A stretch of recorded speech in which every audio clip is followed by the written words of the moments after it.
Hi everyone!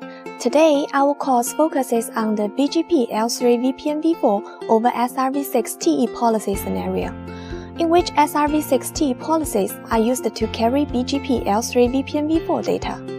This scenario is named BGP L3VPNv4 over SRv6 TE policy, similar to the name of the EVPN L3VPNv4 over SRv6 TE policy scenario we introduced in a previous course. What are the similarities and differences between the two scenarios? Actually, the two scenarios have similar configurations. Their only difference lies in the types of address families used in VPN route advertisement. Today, let's take a look at the configuration and verification procedures in the BGP L3VPNv4 scenario. Let's take a network with 5 devices as an example. P1, the P, and P2 all belong to AS100. A bidirectional SRv6 TE policy needs to be established between P1 and P2 to carry the IPv4 services on the CEs. The configuration roadmap in this scenario is as follows. First, enable is on P1, the P, and P2 to achieve basic route reachability. Second, configure an SRv6 TE policy between P1 and P2. The configurations of the first two steps are the same as those in the EVPN L3VPNv4 scenario. Third, configure a BGP VPNv4 peer relationship between P1 and P2 to advertise routes between CE1 and CE2. The first part we'll talk about is configuration. The second part covers basic SRv6 configuration and SRv6 TE policy configuration, both of which are the same as those in the EVPN L3VPNv4 scenario and therefore not described in detail. Next, let's turn our attention to BGP-related configuration. The first step involves configuring a VPN instance and CE access on each PE. In addition, configure routing information exchanges between each PE and its connected CE. The exchanges can be implemented using multiple types of routing protocols, such as BGP, IGP, and static routing protocols. In this example, eBGP is used. The second step involves running the opcode AND-DT4 command to configure an AND.DT4 seed for the specified VPN instance. This operation is optional because using an AND.DT4 seed dynamically allocated by BGP is also allowed. Note that these configurations are also the same as those in the EVPN L3VPNv4 scenario. Next, let's take a closer look at the configurations that are different between this scenario and the EVPN L3VPNv4 scenario. In BGP L3VPNv4 scenarios, after CE access is configured on PEs, the PEs advertise routes between CEs through the BGP VPNv4 peer relationship, which needs to be enabled in the BGP VPNv4 address family view. Then we need to enable each of the PEs to exchange prefix seeds carried by VPNv4 routes with the specified peer. Add the seed attribute to the BGP VPNv4 routes to be advertised, and perform route recursion based on the seed attribute carried by VPN routes.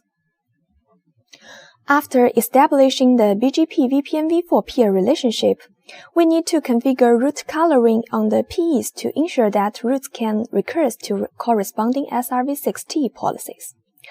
These configurations are similar to those in the EVPN L3VPNv4 scenario, except that the BGP VPNv4 address family is used in this scenario.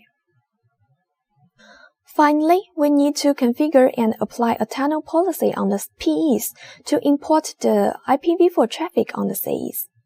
Except the TNL policy P1 command, all the other commands involved in this scenario are the same as those in the EVPN L3VPNv4 scenario. After a BGP VPNv4 peer relationship is established, the devices exchange update messages carrying path attributes and NLRI. Next, let's take a closer look at this type of message. Regarding the BGP update message format, the main difference between the BGP L3VPNv4 and EVPN L3VPNv4 scenarios lies in the information in the NLRI. In the BGP L3VPNv4 scenario, the primary address family is IPv4, and the sub-address family is labeled VPN unicast. The next hop of the root is the loopback interface address configured on P2. The RD is that configured for the VPN instance on P2, and the root prefix is the prefix of the root advertised by CE2. We can see that the BGP VPNv4 root information is consistent with the information carried in the BGP update message. The detailed root information contains the prefix seed carried by the root. This seed is actually the AND.DD4 seed of the VPN instance on P2. The preceding command output shows that CE1 and CE2 have learned each other's root information and can ping each other successfully. This indicates that the configuration is successful.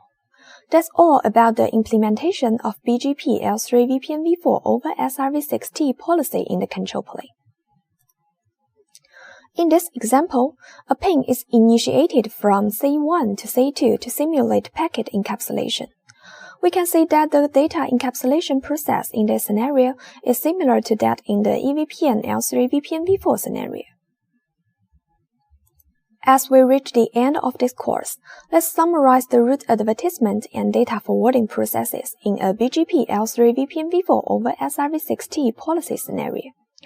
The data forwarding process is basically the same as that in the EVPN L3VPNv4 scenario, and therefore will not be described. Let's focus on the points that are different between this scenario and the EVPN L3VPNv4 scenario during the root advertisement process. The difference primarily lies in the address families used for VPN root advertisement between the PEs. First, let's look at root advertisement.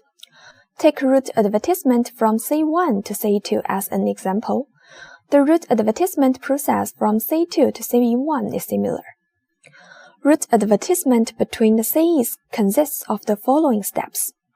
First, the BGP IPv4 routes on CE1 are advertised to P1 through the eBGP peer relationship and enter the routing table of the VPN instance on P1. Second, the routes of the VPN instance on P1 automatically enter the VPNv4 routing table. Third, VPNv4 routes are advertised to P2 through the BGP VPNv4 peer relationship. Fourth, the VPNv4 routes on P2 are automatically linked to the VPN instance based on the RTs carried. Fifth, the routes are advertised to CE2 through the eBGP peer relationship and enter the BGP routing table.